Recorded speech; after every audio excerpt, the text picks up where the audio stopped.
Guys, the Chiefs, we thought they were unstoppable. We thought they were just superb in the second half, especially leading through. They got in there against Drua, and that second half, they let it go.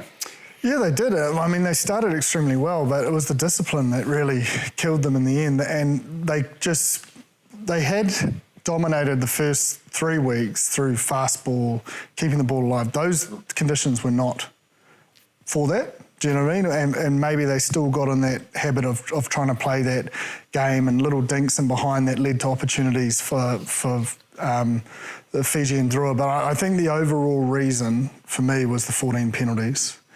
Just put too much pressure on them, didn't allow them to have enough ball, didn't allow them to put the Fiji side under pressure in their half. Territory was the first game, territory-wise, they'd lost, and they'd spent more time in their own half. And I understand it from a conditions point of view why that is, but I actually think the Drua did extremely well. They kicked more times than the Chiefs, which we haven't seen that from the Fijian Drua throughout the whole time they've existed. They've never kicked more than an opposition. They did it on the weekend, so they continually put themselves in a position to either defensively dominate or build, pressure through phases with a little bit of Fijian brilliance here and there. The Chiefs, on the other hand, Bryn, in the second half, halved the amount of kicking they did, and suddenly they fell off.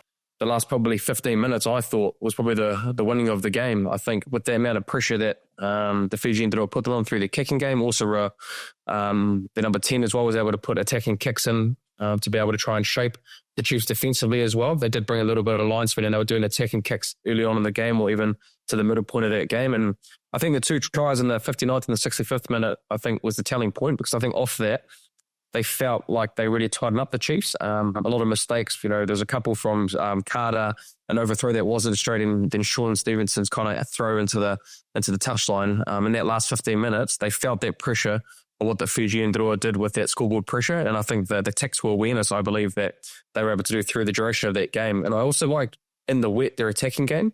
It was in the 43rd minute. We were dead in the lungy for that try. The progression growth in their attacking it that the Fijian Drua have done, they've been able to get one team to one side of the field, and then all their backs are kind of swinging to the open side. So they're kind of trapping 4 or 5 players on that short side, and they're all swinging with animation outside that. So to continue to keep doing that in the rain, a few of the times that they're able to do that, they put the Chiefs under pressure. So there's a lot to like with the Fijian Drua this week, but I think the biggest thing in the wet and the learnings that they probably have from previous years is that they kicked on their terms, and they were able to put pressure on, not through their running flair, but the game management-wise from a lot of their players with the kicking options. I think as well the Chiefs provided a little bit of pressure on themselves.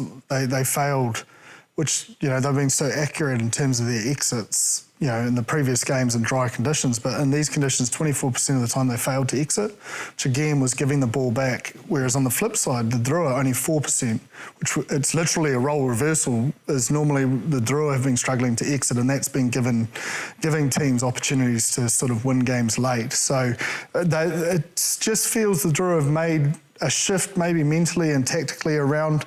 And I really liked, and I wasn't too sure about it when I saw the teams, but Ekanaveri coming off the bench was a catalyst for their leadership and clarity of what they were trying to achieve in those pressure moments. He came on 7 carries, 13 tackles, which was the top tackler. And coming off the bench, you don't normally see that. And he hit 20 rucks as well. So he was busy. He was sort of that action leadership. But even when it was getting tense, you could just see he was like, stick to the plan.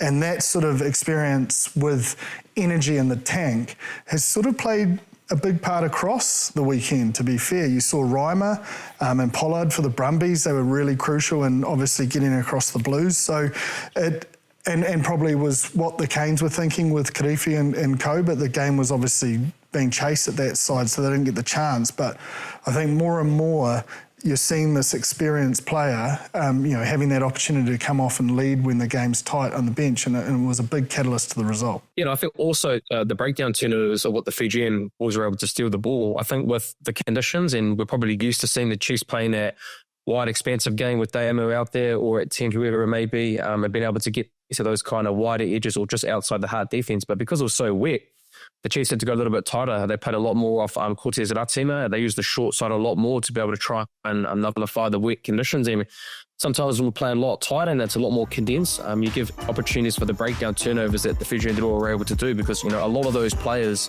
whether you've got 1 or 15 on your back, they're all good over the ball. So